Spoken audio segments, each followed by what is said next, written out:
through a very hard time being raised up. Some of you, maybe your parents were absent.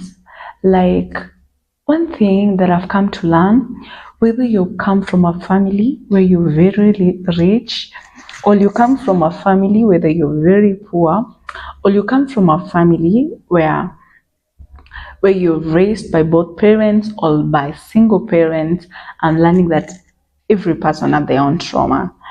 And the more I interact with people, the more I appreciate where God positioned me, where God purposed me to be in, because I'm coming to learn that He doesn't make a mistake when He's positioning us in different families.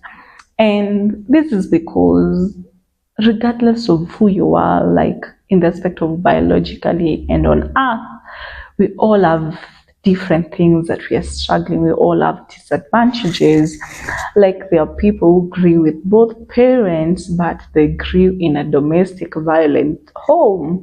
There are people who grew up without a father figure, a mother figure, or even both parents were not there. There are people who grew in riches, they were damn rich, but they still have their own traumas. There are people who were so poor, but they still have their own traumas. And I feel so many people in their grown age, in their adulthood, they make very wrong decisions because they have not allowed God to heal their own wounds. Because, friends, no one is complete. Everyone is dealing with something.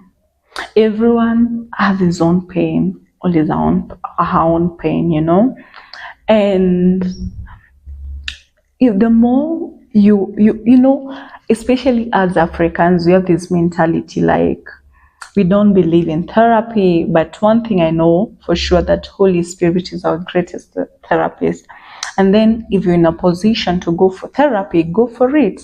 Because there are so many people who are hurt and they end up transferring the pain, the bitterness they have, they end up transferring it to their spouse, or even to their children, or even to their employees, to their colleagues, and all that.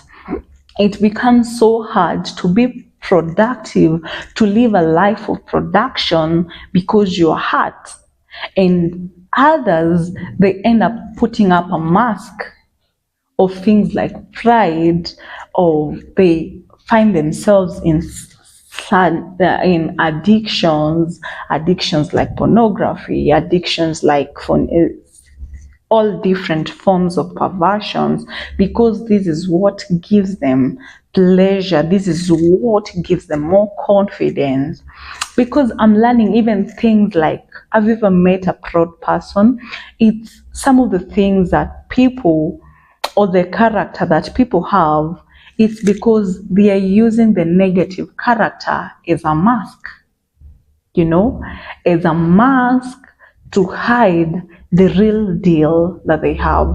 So, friends, I would encourage each one of us, do not leave any stone unturned, because it will always catch up with you.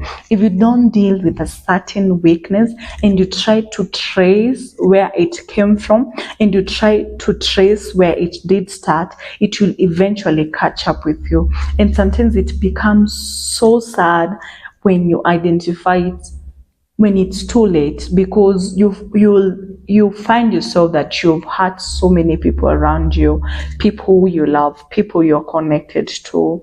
So let me ask you, what is your trauma? What is your emotion? What is that thing that hurt your emotion? What is that thing that has defined your character? You have a certain character because this happened to you while growing up. What is that thing that has made you to develop a mask to hide who you are? Sometimes, friends, you have to remove that mask and you bleed. And as a believer, you need the help of the Holy Spirit, because He's the greatest counselor. He's the greatest counselor. Imagine our wounds can't heal unless the outer part is removed. Sometimes you need to go before God and tell him, break me, Lord. Heal me, God. Heal me, heal me, heal me, heal me. So what's your trauma? What have you not allowed God to deal with you, in you and with you?